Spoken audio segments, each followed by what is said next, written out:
veamos si podemos hacer una síntesis de lo más importante. A ver, primero, ayer decíamos, y esto quiero que, imaginen, esto creo que es lo más importante, ¿no? Que ustedes acepten de que el pensamiento como tal tiene su dinámica propia.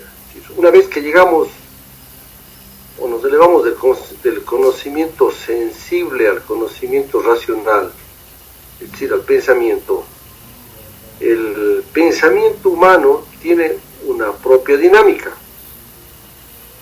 Es como quien dice, si bien el pensamiento está en relación con la realidad, con la objetividad, con la materialidad, con los objetos y fenómenos y procesos de la realidad social y natural, y el conocimiento a través del pensamiento capta esos objetos, procesos y fenómenos, el pensamiento tiene su cierta independencia, hablemos así del objeto, y no serían los objetos. Ya hemos dicho que entre pensamiento y objeto, entre conciencia y objeto, prima el objeto, porque el objeto tiene una existencia real. El pensamiento es siempre algo subjetivo, nuestro, permanece con nosotros, y claro, si nosotros dejamos de existir, pues el mundo real permanece, y si toda la humanidad desaparece, el universo continúa. Así nomás es, ¿no es cierto? Pero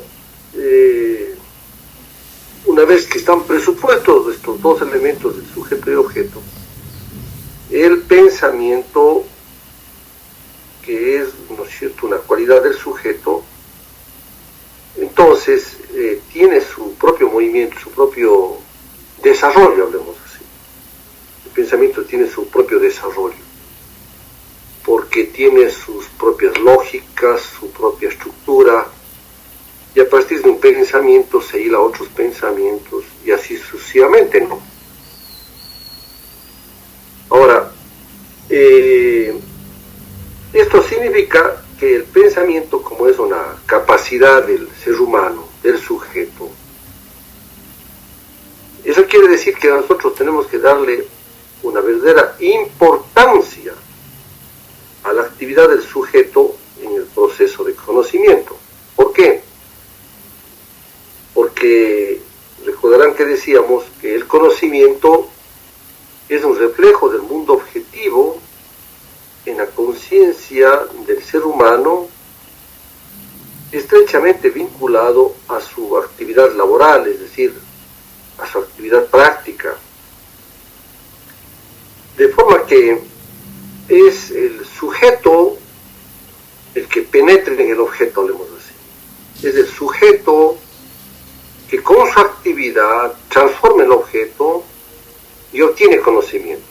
Así está mejor. De tal manera que las corrientes filosóficas idealistas privilegiaron, y es importante, ¿no?, este lado de la actividad del sujeto en el proceso cognitivo. Las filosofías materialistas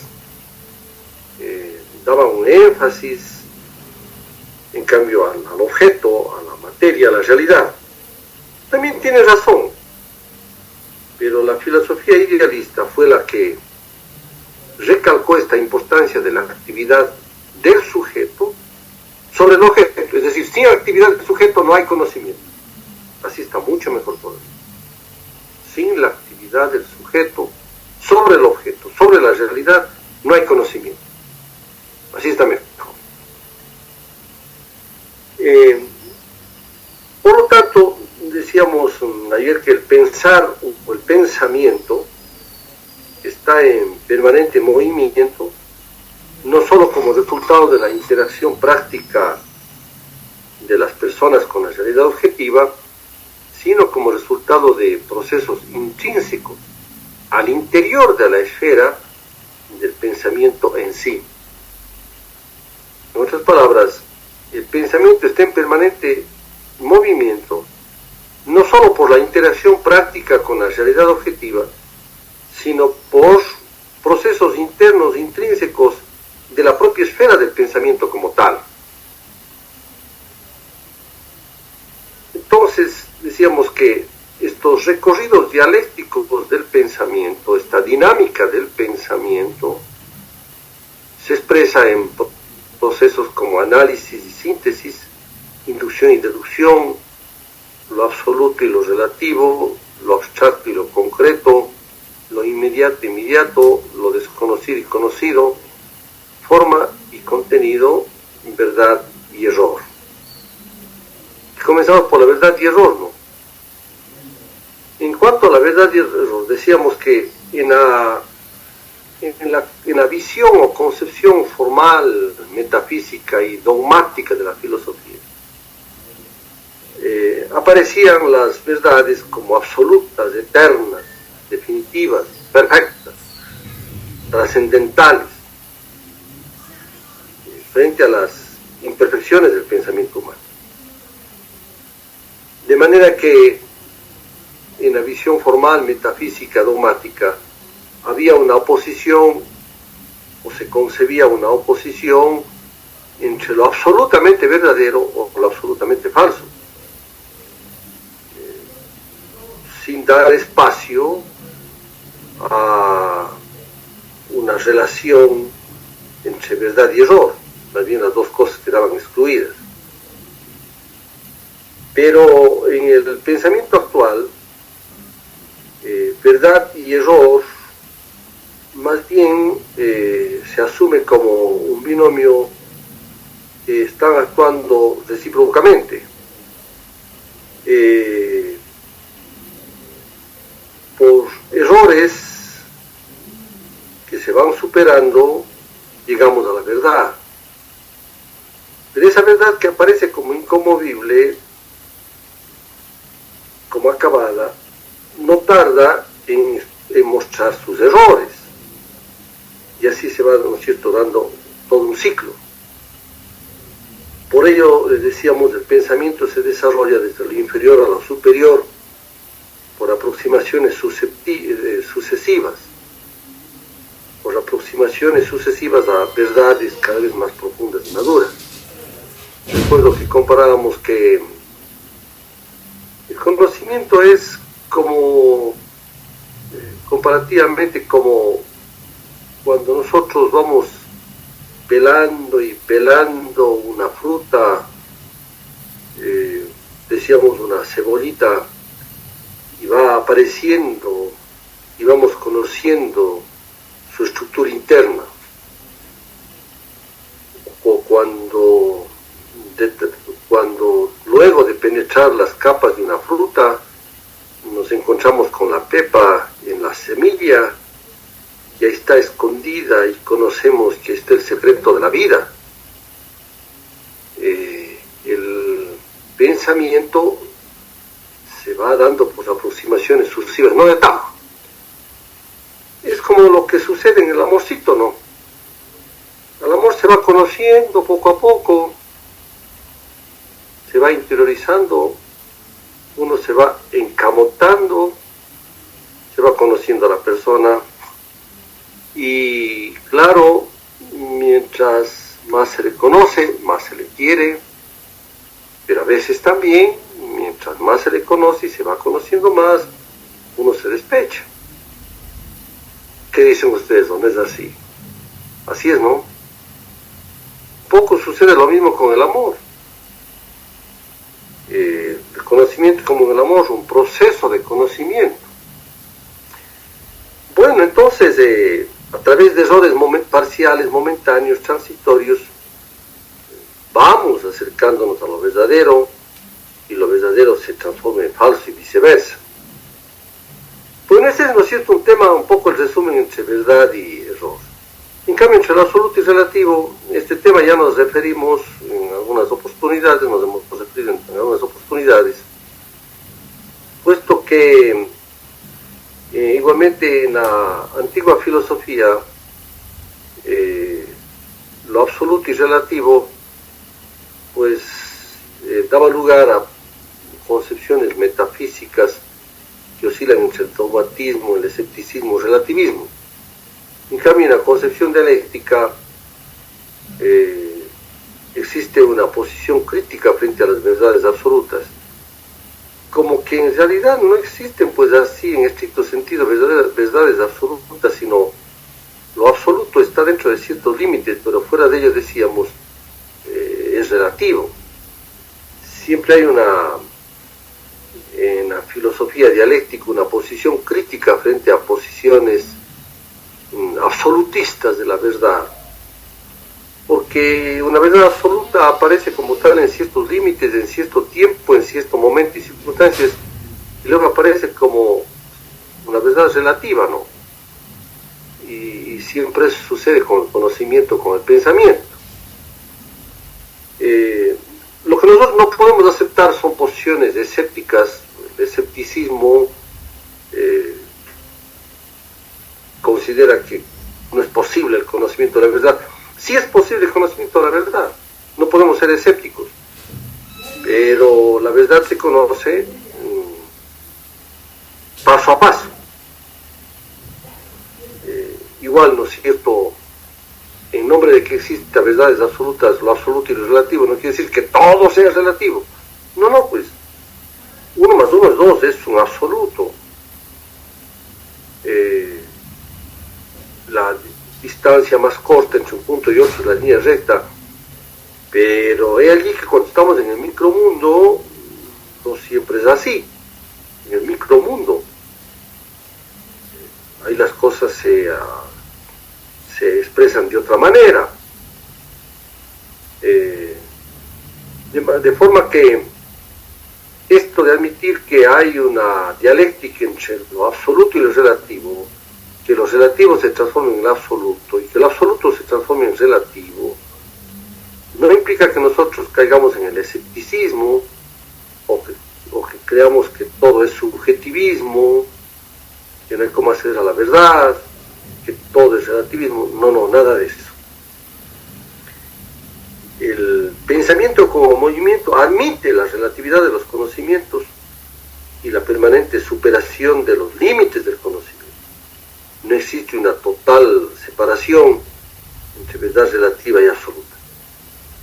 Bueno, en cuanto a lo desconocido y conocido, decíamos nosotros que el pensamiento se presenta como una actividad encerrada en sí misma, que tiene una naturaleza subjetiva, determinada por una sustancialidad que lo separa del objeto. La actividad del sujeto consiste en imprimir su huella, su forma sobre los objetos del contenido, y en constatar a continuación lo que ha impreso, lo que implica que encontramos en las cosas lo que hemos puesto en ellas por una actividad interna. Me explico. Decimos el pensamiento es movimiento, porque corresponde a la actividad del sujeto. Damos importancia a la actividad del sujeto, al pensamiento.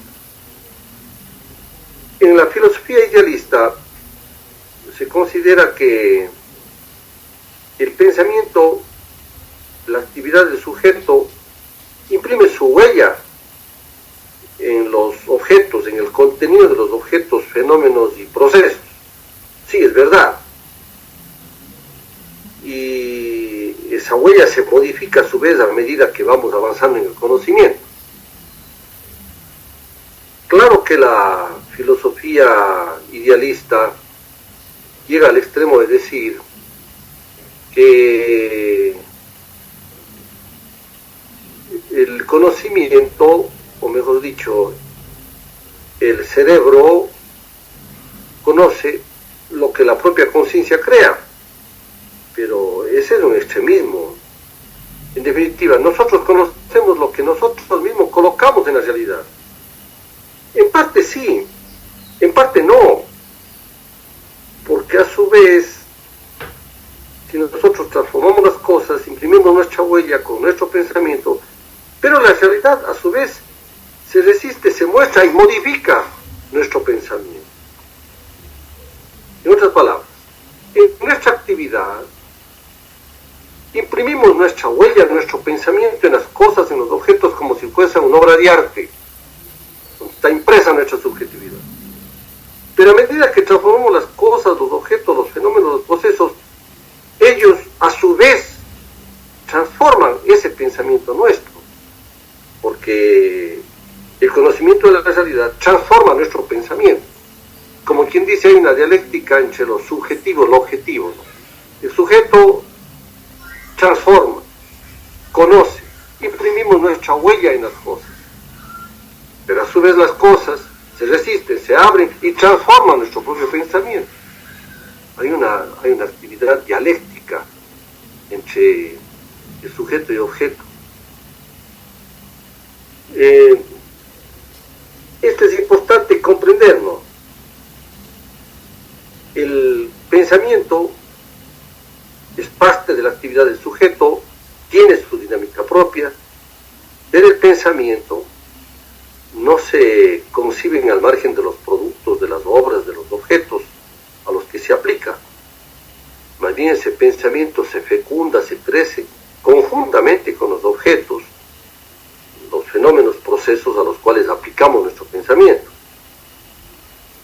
El pensamiento no tiene una naturaleza subjetiva pura, no es una sustancia aislada entre otras sustancias. El pensamiento más bien es un acto, poder, pero ese poder no se consigue fuera de las cosas, sino sobre las cosas que se actúan. Es decir, que el pensamiento pertenece al sujeto, sí, tiene una naturaleza subjetiva, pero no estrictamente pura, porque el pensamiento no se puede concebir al margen de las cosas, de los objetos, al margen de la realidad sobre las cuales se actúa. Y en ese sentido, el pensamiento es subjetivo por el sujeto, pero objetivo por el conocimiento de las cosas, que por un lado tienen existencia objetiva, y por otro lado, se reflejan en nuestra conciencia, y a partir de eso conocemos. Por lo tanto, siempre la dinámica del pensamiento no es que se aísle y se aleje de la realidad natural, social, sino, si bien el pensamiento se desarrolla, pero siempre está en relación con la realidad, con el objeto, con los fenómenos, con las cosas. No es un pensamiento que se desarrolla por sí mismo en abstracto hasta el infinito, sino es un pensamiento que se desarrolla siempre en relación con las cosas, con los objetos, con los fenómenos, con el mundo objetivo, tanto natural como con el mundo social. En cuanto a la relación entre inteligencia y entendimiento y razón, habíamos dicho ayer que el entendimiento es una actividad espiritual analítica, es decir, disecciona, abre, discursiva.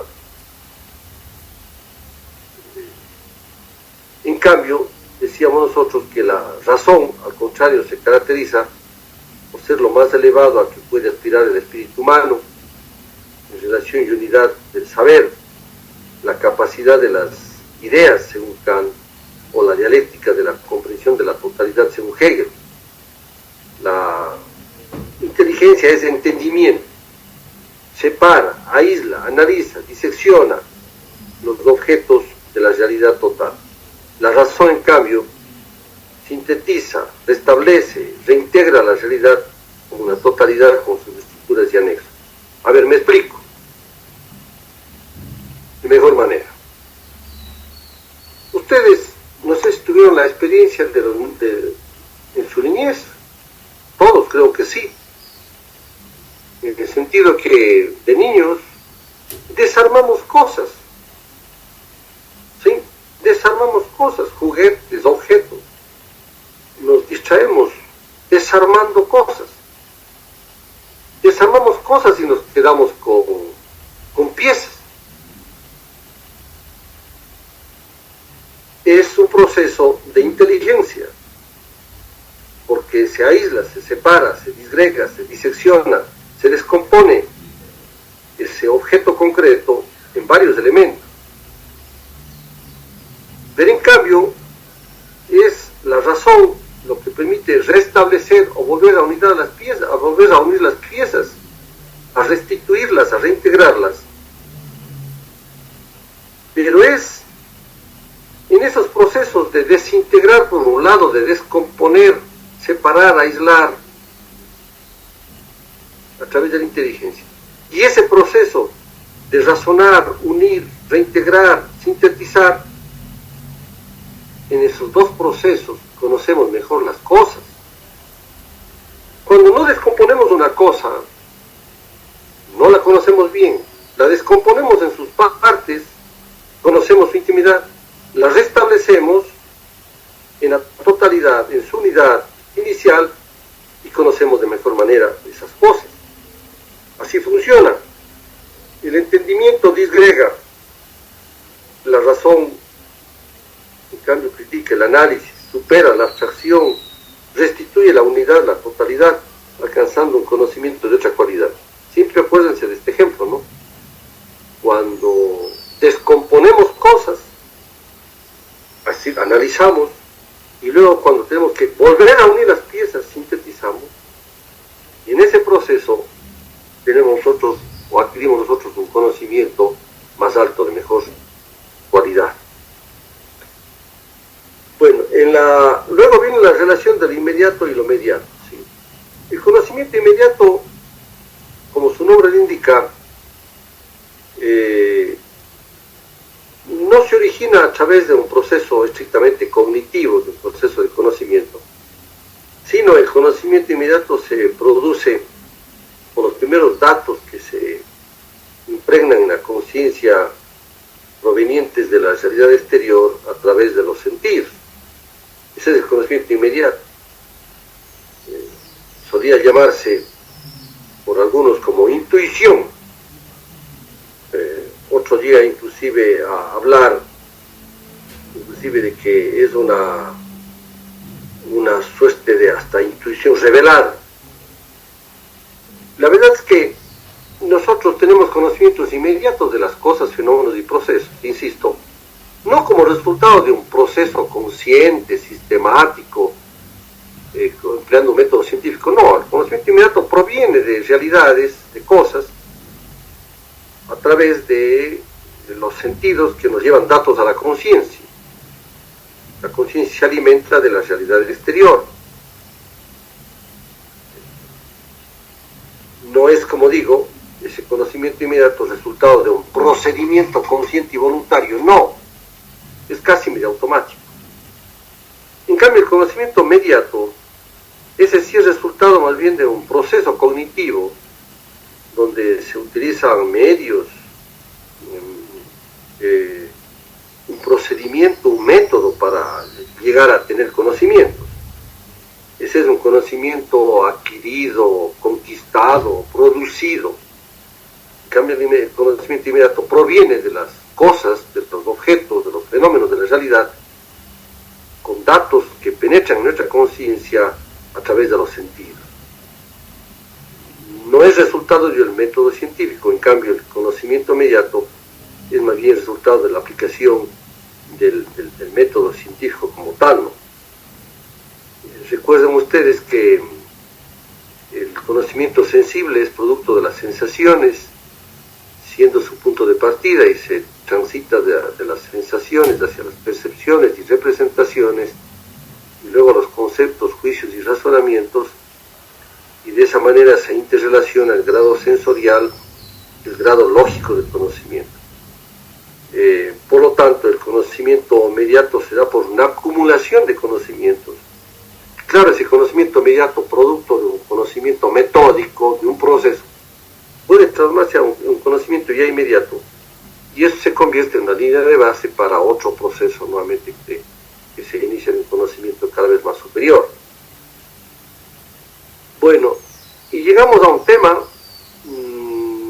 de la relación entre lo abstracto y lo concreto. Esto sí quiero que pongan mucha atención, ¿no? Es un poquito más, mucho más, diríamos, difícil. A ver,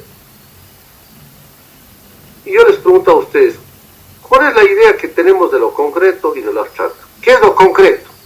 ¿Quiere algún estudiante responder?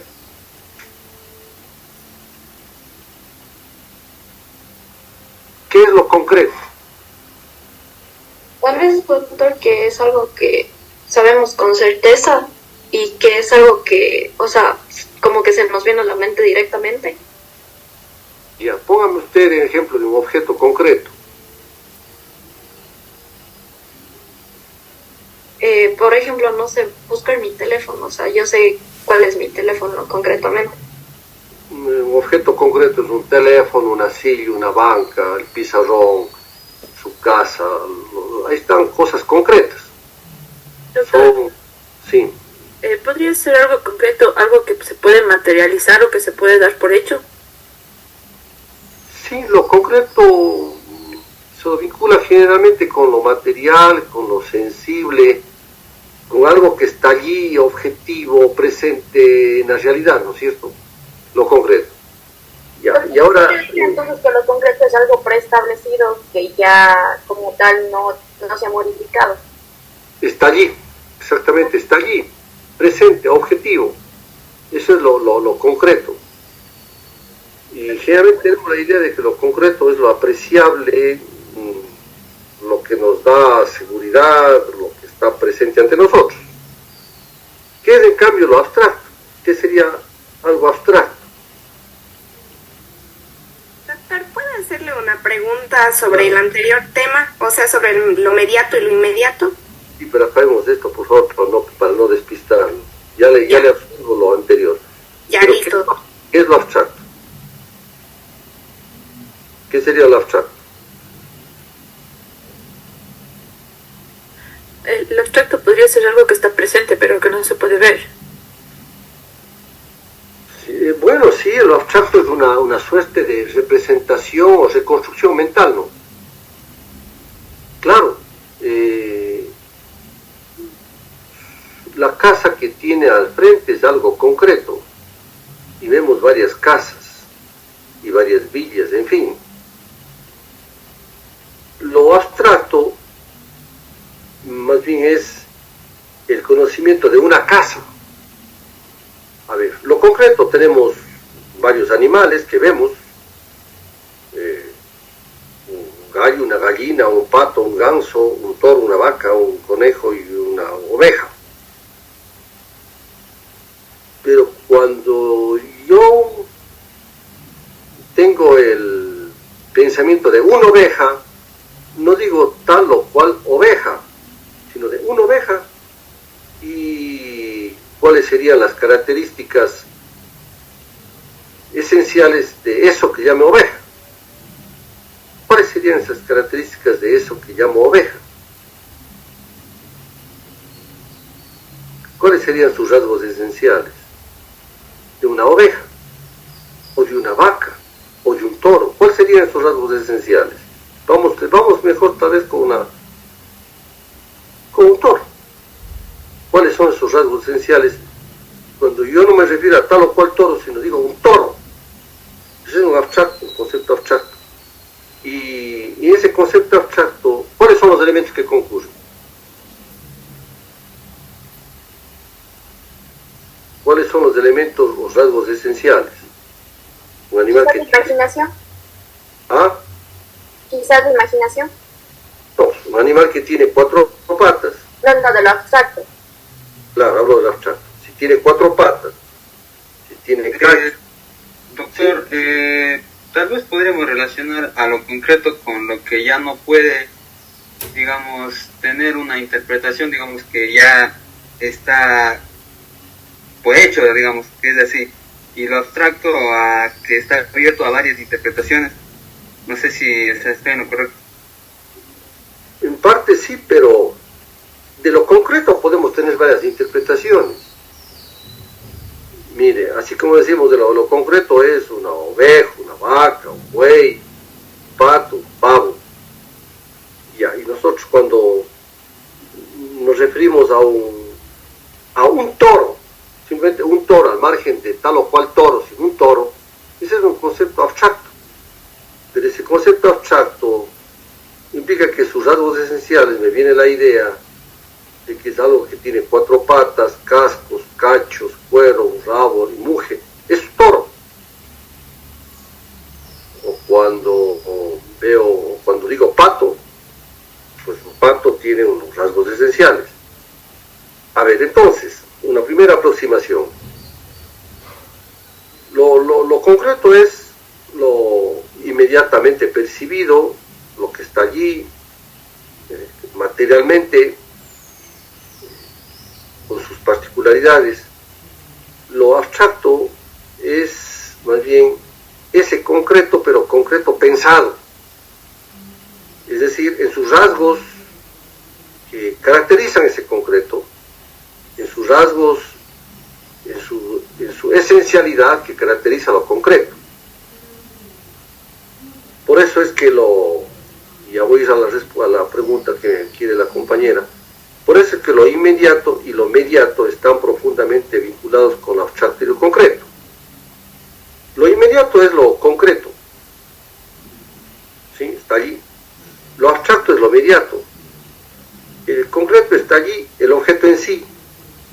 Lo abstracto es ese mismo concreto, pero como concreto pensado, en donde más bien en lo abstracto están esos rasgos esenciales, fundamentales que caracterizan a ese concreto. Entonces, como decimos en el copiado, ¿no? en las notas, la sensación al alcanzar a seres individuales es también en cierto sentido lo primero concreto, y en otro sentido el primer grado de abstracción. Representa una aprehensión confusa, no analizada y sincrética de lo real concreto. Pero a veces lo real concreto no permite una comprensión total, sino cuando nosotros abstraemos sus cualidades. Porque el concepto casa no hace referencia a tal o cual casa, pero el concepto abstracto de casa me da los rasgos esenciales de lo concreto. Y ahí viene la pregunta: ¿cuándo conoceré mejor yo? ¿Quedándome en lo concreto o elevándome a lo abstracto? ¿Qué dicen? A lo abstracto, porque el abstracto es un cúmulo de conocimientos que luego nos van a llevar al conocimiento inmediato, pero para eso se tiene que seguir el proceso de lo que es lo mediato. Exactamente, niña Cristina, exactamente, muy bien su respuesta. Lo concreto, claro, es, como decíamos, lo que nos da las sensaciones, lo que nos trae los sentidos, es lo primero concreto, ¿no? Pero el abstracto nos permite comprender sus rasgos, su esencia, su sustancia misma. Entonces, el movimiento del pensamiento va de lo concreto hacia lo abstracto. Por eso cuando nosotros decimos, este conocimiento es abstraído de, quiere decir que de cosas, fenómenos o procesos concretos, nosotros hemos abstraído lo sustancial, lo esencial de ese concreto. En otras palabras, el movimiento del pensamiento va de lo concreto, real y objetivo a lo concreto pensado, es decir, a lo abstracto, y por medio de lo abstracto captamos de mejor manera nosotros los rasgos esenciales de lo concreto. Vean ustedes este tema que es muy interesante, ¿no? El movimiento del pensamiento va de lo concreto hacia lo abstracto, y ese abstracto regresa a lo concreto y se alimentan, ¿no es cierto?, mutuamente.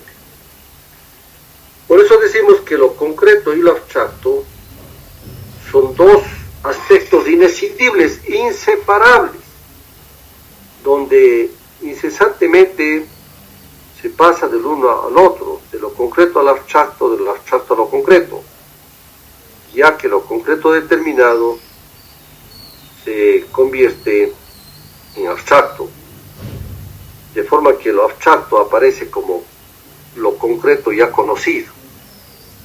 Vean ustedes que es importantísimo porque el conocimiento no puede quedarse para tener una cualidad nueva, superior, no puede quedarse en lo concreto, hace abstracciones, pensamiento abstracto. Pero el pensamiento abstracto, las abstracciones, lo abstracto, no puede alejarse infinitamente de lo concreto, sino tiene que volverse a retroalimentar de lo concreto. Entonces, a través de la dinámica del pensamiento, del conocimiento, nosotros conocemos de mejor manera lo concreto a través de lo concreto pensado, es decir, a través de la abstracción. Vean ustedes. Entonces, por ello es importante esto de lo abstracto y lo concreto. De lo abstracto, de lo concreto nos elevamos a lo abstracto. Allí en lo abstracto está ese concreto pensado. Ahí le conocemos mejor su sustancia y su esencia. Pero claro, retroalimentamos con datos de lo concreto. Así es la dialéctica del pensamiento en la relación entre lo abstracto y lo concreto. Entonces, penetrar en lo real es alcanzar por medio del pensamiento un conjunto cada vez más amplio de relaciones, detalles, elementos particulares aprehendidos en un todo, el mismo que no puede coincidir con la totalidad de lo real. A ver, solamente a través del pensamiento abstracto, allí puedo yo establecer relaciones, detalles, elementos, particularidades, pero claro, esas relaciones, detalles, elementos, particularidades de algo concreto, ¿sí? Pues únicamente se alcanza entonces cuando tengo un concepto de la totalidad. No me quedo en las particularidades de lo concreto o de los elementos de lo concreto, sino abstraigo esas particularidades y haciendo a la totalidad, de forma que la totalidad abstracta me permite de mejor manera comprender lo real concreto. La totalidad abstracta me permite comprender de mejor manera lo concreto real. Uno puede tener en principio conocimientos concretos, particulares, específicos, elementos sueltos, etc. ¿Cuándo realmente se produce el verdadero conocimiento? Cuando se dé el conocimiento de la totalidad, de esos elementos configurados, interrelacionados y constitutivos de una totalidad, de la unidad. La totalidad permite comprender lo concreto, como cuando comprendemos la totalidad del cuerpo humano, lo abstracto, comprendemos de mejor manera las realidades concretas, específicas, particulares de cada tejido, órgano o sistema que compone ese cuerpo. La totalidad, lo abstracto del conjunto, del todo, permite comprender de mejor manera la estructura y funcionamiento de los elementos concretos. El todo permite comprender de mejor manera la parte. ¿Sí? ¿Cómo comprendemos mejor una sociedad? Si conocemos aspectos aislados de esa sociedad, o cuando conocemos la totalidad social. ¿Qué dice? ¿Qué opino? Tal vez, doctor, con la totalidad social, porque si sabemos ciertos aspectos pueden ser que algunos no sean tan constantes y solo hayan pasado una sola vez, pero tal vez conociendo la totalidad podemos conocer más adentro las costumbres que vive un pueblo y cuáles son los errores o cuáles son las características que se siguen manteniendo dentro de las costumbres y dentro de lo que se maneja en un pueblo. Claro, es decir, yo puedo tener datos de la realidad social. Me explico. Puedo tener datos que aconteció en Otavalo, en Cotacachi, en Ibarra, en Imbabura. Pero quedémonos en Otavalo. Datos, datos y datos. Esos son datos de lo concreto. Pero solamente cuando hago una operación de abstracción y cuando al cabo de reunir todos los datos los sintetizo y me elevo hacia el conocimiento racional, hacia el abstracto, y cuando conozco la totalidad de esa realidad, con la reunión de todos los datos, me permite comprender cada dato que he obtenido, porque la totalidad ilustra, ilumina, ¿sí?, la particularidad. Este es siempre un principio metodológico del conocimiento. El conocimiento de la universalidad.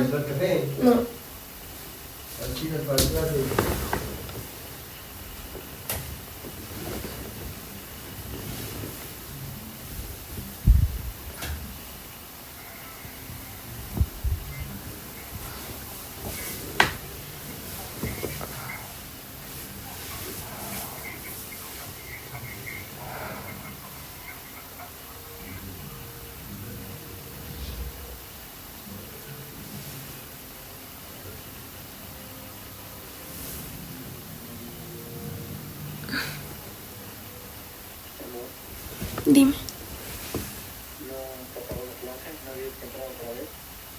No, solo se colgó mi laptop. Se colgó mi laptop.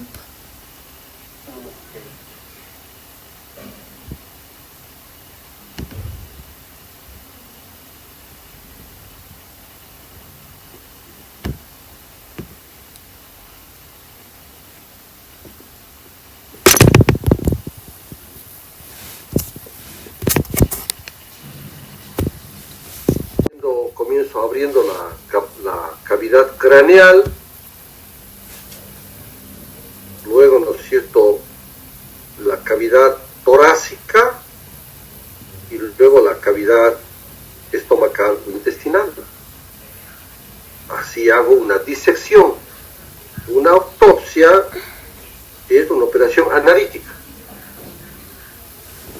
Y para conocer de qué ha muerto una persona, una vez que hablo del cerebro, sigo, ¿no es cierto?, dividiendo el cerebro, permítanme utilizar una opción, expulgo cada parte del cerebro, ver qué hay ahí, qué elementos encuentro. Igual hago cuando abro la capacidad torácica, si saco algunos órganos, los examino, los veo, y cuando hago la cavidad estomacal o intestinal, veo los intestinos, puedo sacar fuera y separarlos. Y esa es una operación analítica. Y cuando luego después reconstituyo el cuerpo, coloco los elementos en cada cavidad, los uno, ¿sí?, hago lo mismo con la otra cavidad y la otra, y finalmente coso, reintegro el cuerpo. Y luego viene la parte inclusive de la estética. ¿Qué operación he hecho? ¿Sintética? Una operación sintética de síntesis. Cuando yo cojo una gota o dos de sangre y le someto a un microscopio, ¿qué operación realizo?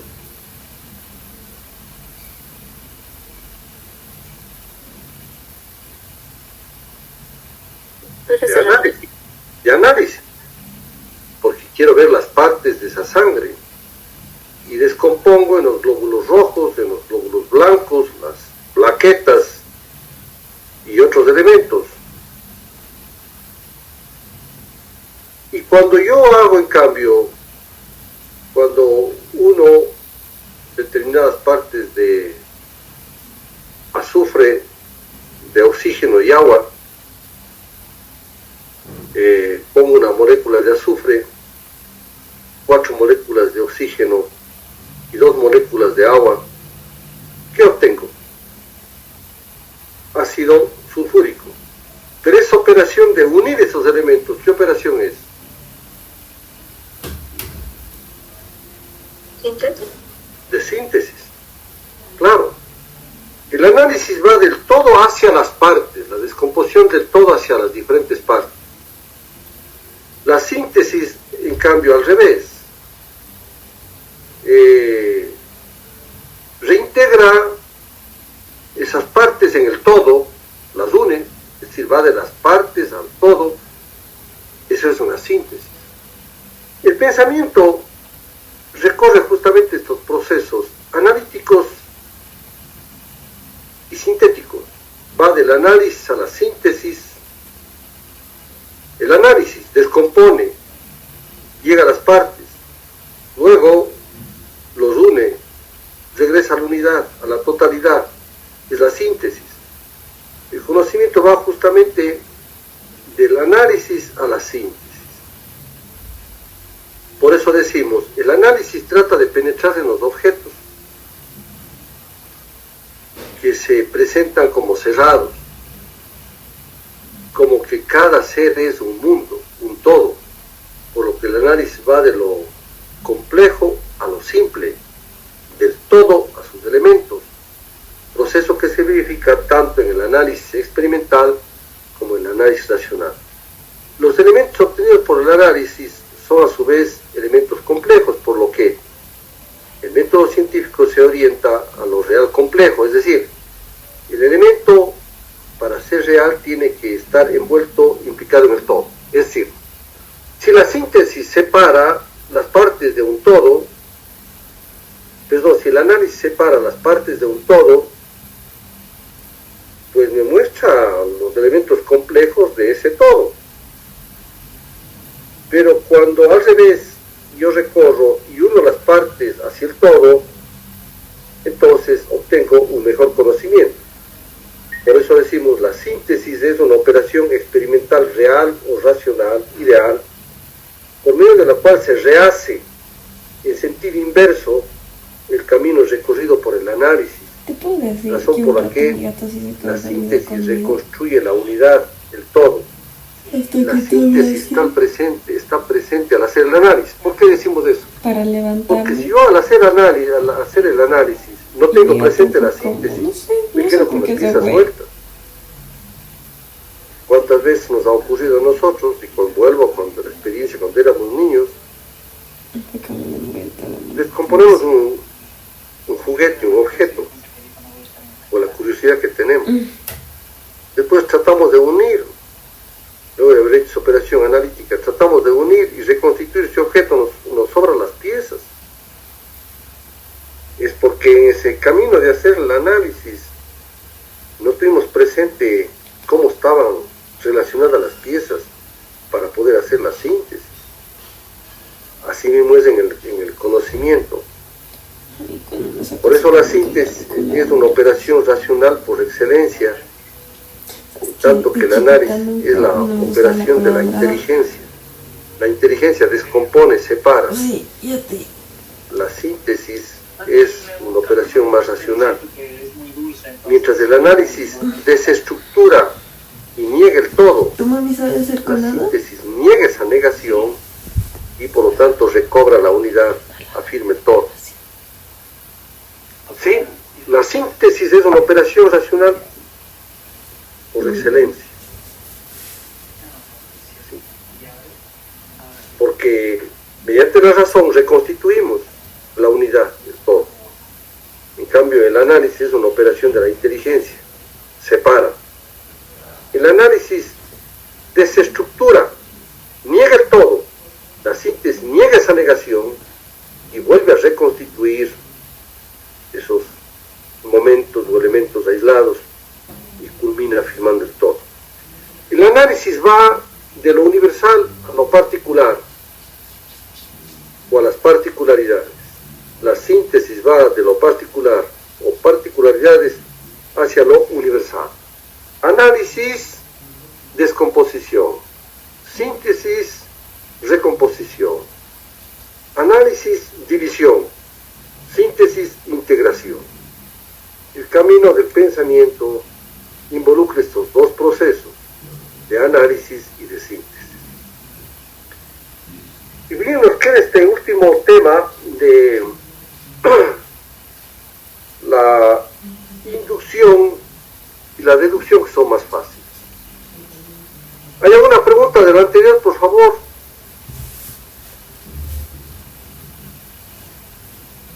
¿Alguien tiene alguna pregunta? Bien. La inducción es una operación que recorre desde los hechos a la ley. Es decir, de los hechos particulares a los hechos universales, en otras palabras, ¿no? Porque la ley es una generalización de los hechos particulares. La ley es una conclusión general. Cuando yo digo, el oro es un buen conductor de calor, la plata es un buen conductor de calor, el cobre es un buen conductor de calor, y luego digo, todos los metales son buenos conductores de calor, ¿qué he realizado? ¿Qué he realizado, señores estudiantes?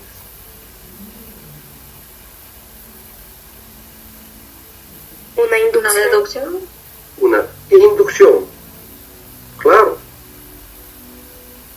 porque de las partes, del análisis de cada una de las partes, he obtenido una conclusión, una ley. En cambio, la deducción es una operación que recorre desde lo general a lo particular. Esto es, la deducción parte de ciertas premisas, de ciertos principios generales, para obtener una conclusión o una consecuencia particular. Es decir, se da una inferencia. ¿Me explico? Si el típico silogismo, ¿no? Si yo digo, todos los hombres son mortales, premisa universal, principio universal, Juan es hombre, luego Juan es mortal, ¿qué he realizado? ¿Inducción o deducción? Deducción. Deducción. Es una deducción lógica, que parto de principios o premisas generales para obtener una conclusión o una consecuencia particular. En cambio, la inducción es al revés, es una operación que recorre desde los hechos a la ley, desde los hechos particulares a una conclusión general. Esa es, ¿no es cierto?, esos son los procesos de inducción y de deducción. La inducción puede ser rigurosa, o llamada también aristotélica, o amplificante, es la otra clase. La inducción puede ser de dos clases, la rigurosa o aristotélica, o la amplificante o baconiana. La inducción rigurosa, insisto, puede ser de dos clases, o aristotélica, porque se debe, ¿no es cierto?, su explicación a Aristóteles, o amplificante, porque fue la aplicada por George Bacon, que utilizó ese método. La primera, la inducción rigurosa, es cuando se tiene que formular todos los casos particulares para llegar a una conclusión general. En cambio, en la inducción amplificante, no necesito enumerar todos los objetos particulares para llegar a la conclusión general, sino de determinados elementos particulares obtengo una inducción general. Esta última inducción, la baconiana, la que no necesita citar todos los elementos para sacar una conclusión, es la más fecunda para la ciencia. Porque la otra tengo que reunir todos los casos del universo para sacar una conclusión universal. En la inducción baconiana o amplificante, de determinados casos de ese universo obtengo una conclusión universal general. Insisto, la inducción rigurosa o aristotélica es aquella en la que tengo que estudiar todos los casos particulares de un universo para llegar a una conclusión universal general. En cambio, en la inducción amplificante o baconiana, solamente analizo determinados casos particulares y de ese estudio de casos particulares hago o obtengo una conclusión de carácter general. Por eso esta clase de inducción, la segunda, la amplificante, es más beneficiosa para la ciencia, porque no tengo que estudiar todos los casos del universo. En cambio, en la baconiana, solo de determinados casos o hechos estudiados, obtengo una conclusión general. Ejemplo, en la primera tendría que yo hacer el análisis de todos los metales para llegar a concluir que todos los metales son buenos conductores del calor.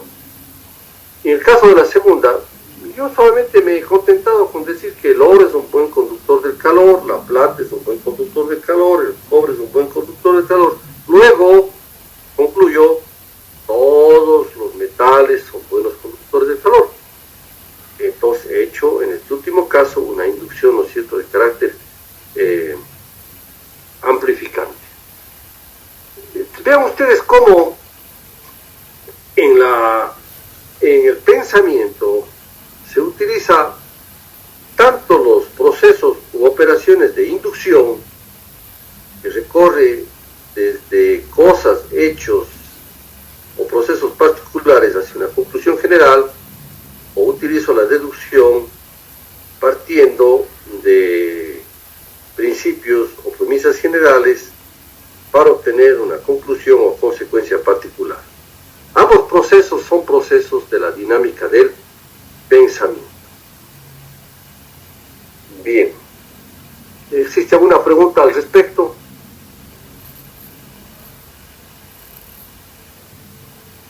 Bueno, pasamos al último punto de la clase, nos demoraremos cuarto de hora, que habla de la filosofía y la ciencia. Para desarrollar este tema de la relación entre la filosofía del derecho y la ciencia del derecho, es necesario partir primero del análisis de la relación entre el conocimiento filosófico y el conocimiento científico. A ver, en este tema nosotros vamos a penetrar en las relaciones entre la filosofía del derecho y la ciencia del derecho. Pero para llegar a la relación, a comprender la relación entre la filosofía del derecho y la ciencia del derecho, tenemos que partir de un universo más amplio de la relación de la filosofía simplemente y la ciencia simplemente. Esto implica, para llegar a entender la filosofía del derecho y la ciencia del derecho, que hagamos una distinción entre lo que es el conocimiento científico, el conocimiento filosófico y el conocimiento científico. El filósofo del derecho Eduardo García Maínez establece las diferencias entre estos dos tipos de conocimiento. La filosofía pretende dar una explicación exhaustiva del mundo del hombre y la actividad humana. La ciencia, una explicación parcial de lo existente. La filosofía busca la verdad completa, el conocimiento último y definitivo, y la síntesis de todas las verdades. La ciencia busca verdades aisladas en relación con aspectos especiales de lo real. La filosofía es explicativa y normativa. Se pregunta por lo que es y por lo que debe ser. La ciencia es explicativa, investiga exclusivamente lo que es. Los conocimientos filosóficos se formulan enunciativamente y a veces imperativamente. Los conocimientos científicos se enuncian en indicativo. La filosofía estudia la esencia irreductible de las cosas. La ciencia estudia únicamente los fenómenos y relaciones. La filosofía se presenta como un conocimiento de carácter más general y abstracto. El conocimiento científico se presenta como un conocimiento más particular y concreto. La filosofía es más de carácter especulativo, mientras la ciencia queda acotada, limitada al ámbito de la realidad. La filosofía pretende llegar a la esencia de la realidad natural, social y cognitiva universal. La ciencia pretende dar una explicación causal de objetos, fenómenos y procesos específicos de la realidad. La filosofía para su labor utiliza el método filosófico. La ciencia o las ciencias utilizan el método científico general y los métodos y técnicas particulares de cada ciencia específica. Entonces, vean ustedes que todas estas características sirven para distinguir, ¿no es cierto?, el conocimiento científico, el conocimiento filosófico del conocimiento científico. Yo diría, resumiendo, los conocimientos filosóficos tratan de captar la unidad, la esencia, la última causa, como decíamos alguna vez, de todos los objetos, fenómenos y procesos del mundo natural, del mundo social, del mundo cognitivo. En cambio, la ciencia más bien estudia las cosas, fenómenos y procesos del mundo real, del mundo natural, del mundo de la sociedad y del mundo cognitivo, más bien desde un punto de vista más particular, específico, no tratando de encontrar la unidad, sino más bien centrándose en cada cosa, cada objeto, cada proceso. La filosofía se presenta con un carácter más universal, completo, totalizante, una disciplina más general y abstracta. El conocimiento científico se presenta como un conocimiento más particular, concreto, específico de cada objeto, fenómeno o proceso. La filosofía especula, en cambio la ciencia se queda en el ámbito de la pura realidad. La filosofía pretende llegar a la esencia, a las esencias de las cosas. La ciencia pretende únicamente dar una explicación causal, objetiva de los fenómenos de la realidad. La ciencia no busca la esencialidad del mundo reduciendo a la unidad, sino más bien de cada cosa, fenómeno u objeto. La filosofía utiliza el método filosófico, estos métodos generalmente que tienen que ver con lo que hemos hablado, ¿no? En cambio, la ciencia utiliza el método científico general de toda ciencia, más los métodos y técnicas particulares de cada ciencia, porque ustedes recordarán en sus estudios de metodología que debieron haber tenido, cada ciencia de las ciencias tiene un método científico general, pero cada ciencia tiene un método científico particular y sus técnicas y procedimientos particulares para poder investigar. Es decir, existe un método científico general de las ciencias y los métodos y técnicas particulares de cada ciencia. En cambio, la filosofía utiliza el método científico, el método filosófico en general. La filosofía para nada tiene que estudiar los métodos de la paleontología, pero en cambio la ciencia de la paleontología, ella emplea métodos científicos específicos y técnicas específicas, como por ejemplo la técnica del carbono 14. Las ciencias de la naturaleza utilizan el método científico, pero la química, la física, la biología tiene sus métodos propios, sus técnicas propias. La economía, el derecho, la sociología utilizan el método científico, sí, pero la economía, la política, el derecho utilizan sus métodos específicos y sus técnicas específicas.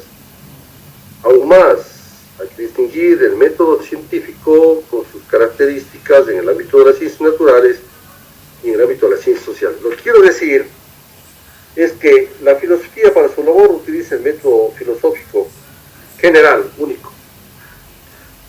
En cambio, las ciencias o las ciencias tienen sus métodos científicos tanto generales como sus métodos y técnicas particulares. Pero creo que la característica que a mí más me gusta es que la filosofía es más de carácter general y abstracta y las ciencias son más de carácter particular y concreto, ¿no? Lo que pasa es que hay una relación íntima entre la ciencia y la filosofía. Cuando nosotros profundizamos en la investigación científica, llegamos a ciertos límites. Tenemos que recurrir a la explicación de la filosofía porque no damos más. Y cuando la filosofía ya no da más, recurre generalmente a las explicaciones de la ciencia. Por eso se dice que la filosofía está antes de la ciencia o con posterioridad a la ciencia. Ciencia y filosofía están profundamente unidos, tanto así que los grandes científicos han sido los grandes filósofos. Spinoza era un gran filósofo y un gran científico. Todos los científicos han sido grandes filósofos y viceversa. Los matemáticos, científicos, han sido grandes filósofos. Los filósofos han sido grandes matemáticos. Los físicos han sido grandes filósofos. Los filósofos han sido grandes físicos. Es decir, la ciencia y la filosofía están allí para darse respuestas mutuas. Quizá lo que dice Elie de Gortari referente a la ciencia y filosofía nos puede ilustrar más. Las relaciones de la ciencia y la filosofía son muy estrechas y así lo han sido siempre. El conocimiento científico de la naturaleza y la reflexión filosófica sobre ese conocimiento surgieron sincrónicamente en la historia. La ciencia produce explicaciones objetivas y racionales del universo porque representan a las formas de existencia de los procesos. La filosofía desentraña la generalidad de los descubrimientos logrados por las ciencias. Para integrar la concepción del universo, la filosofía ordena los resultados científicos, hace una interpretación crítica y armoniosa de ellos y estructura luego la síntesis que representa la imagen racional y objetiva que tenemos del universo. La filosofía presenta constantemente problemas a la ciencia. Esta investiga y cuando no encuentra respuestas acude a la filosofía, de manera que se podría afirmar que la filosofía está con anterioridad y posterioridad a la ciencia. Es decir, concluyendo, la filosofía utiliza los resultados de la ciencia para el quehacer filosófico. Utiliza los resultados de las investigaciones científicas. Utiliza los resultados de cada ciencia para avanzar en su abstracción filosófica. Y a su vez, la ciencia utiliza la filosofía para comprender de mejor manera los problemas científicos. Permítanme poner un ejemplo.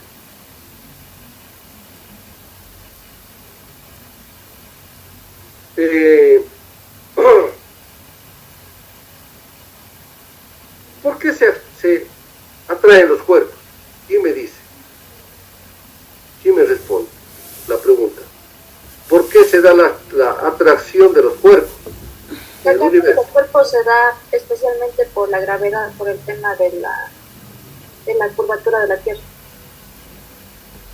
Gracias, Alison María. Ya. Pero, claro, o sea, por la ley de la gravedad. Viene la siguiente pregunta. ¿Y cuál es la esencia de la ley de la gravedad? ¿Por qué se atraen los cuerpos? Principalmente por la materia, de la cual están compuestos los cuerpos.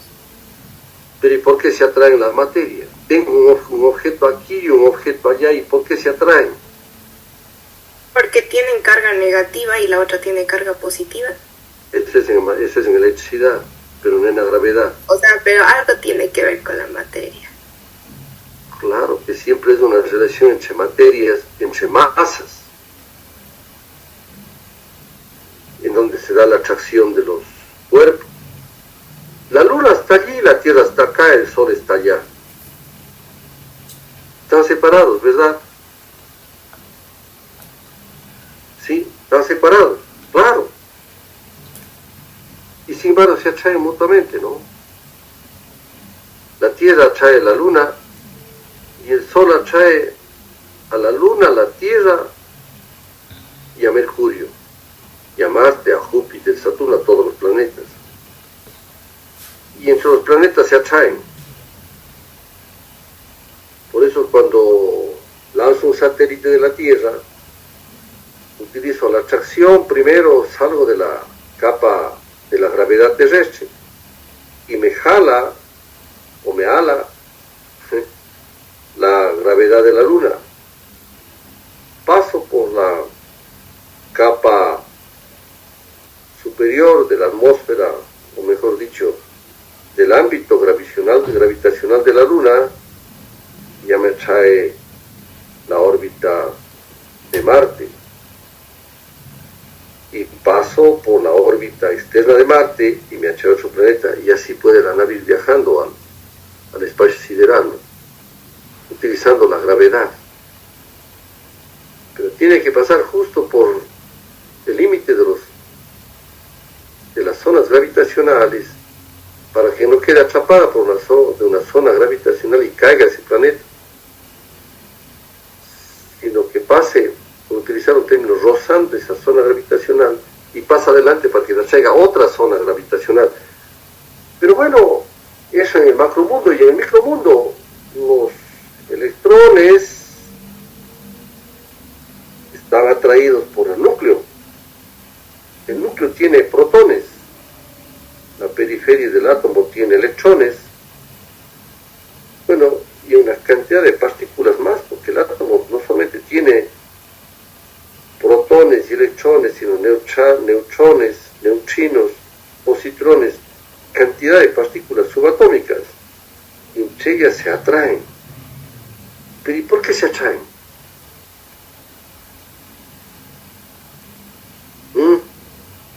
Claro, nosotros podemos inclusive hacer cálculos con la fórmula de la ley de la gravedad, ¿no? Ya, perfecto, esa es ciencia. Ley de la gravedad, la ley de atracción de los cuerpos. Pero ¿por qué se atraen los cuerpos? Y ya llegamos al ámbito de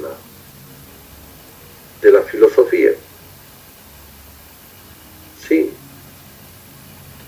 Y cuando nosotros penetramos en el mundo de la materia, hacia la intimidad de la materia, igual hacia hasta las partículas subatómicas, encuentra otro mundo, con otras leyes.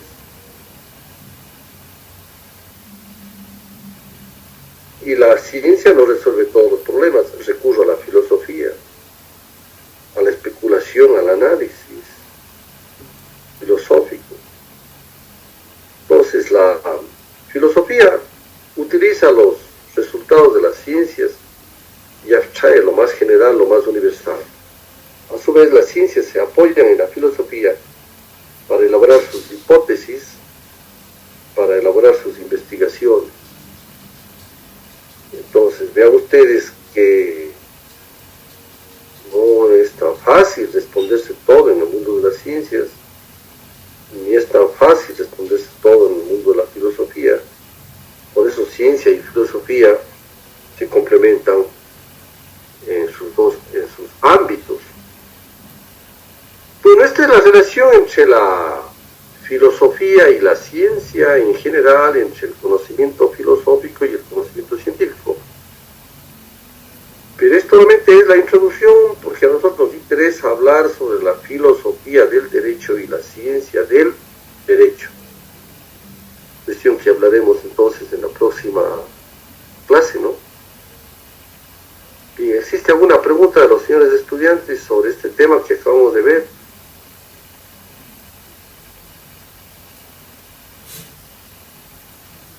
Caso contrario, doctor.